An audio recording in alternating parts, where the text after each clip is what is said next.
Сен күнде жеп жүрген мармелад мүмкін шошқаның терісінен жасалған болар, ал мұсылман адам үшін бұл харам.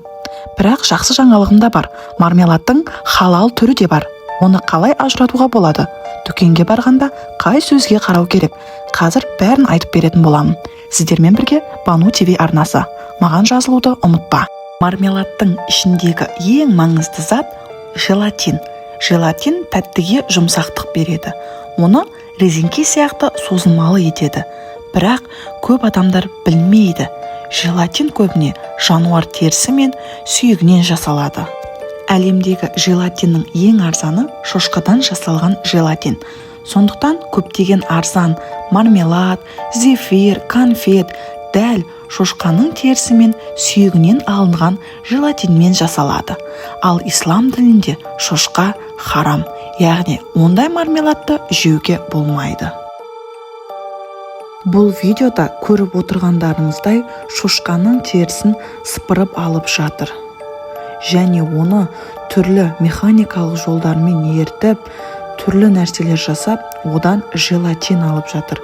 Және соны кейін құрғатып, әртүрлі сұйықтықтар құйып, бұдан мармеладтар істейді.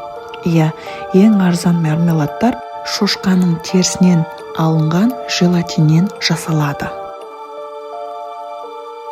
Бірақ мармеладтың бәрі харам емес. Кейбірі сиырдың терісі мен сүйегінен де жасалады. Егер сиыр халал жолмен сойылған болса, мұнда желатин да халал болып саналады.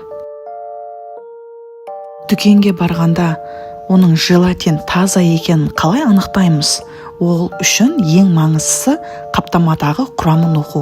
Егер сыртында жай ғана желатин деп жазылып тұрса, ол онда шошқадан жасалған деген сөз. Егер сыртында биф желатин немесе халал сертификатталған деп тұрса, онда олар халал, қолдана беруге болады. Әрі агар-агар деп жазылып тұрса, ол да халал. Агар-агар ол өсімдіктен жасалған желатин болып есептелінеді. Яғни теңіз балдырларынан алынған табиғи қоюлатқыш зат. Көпшілігі осы өнімдерді харам дейді, себебі шошқаның желатині бар.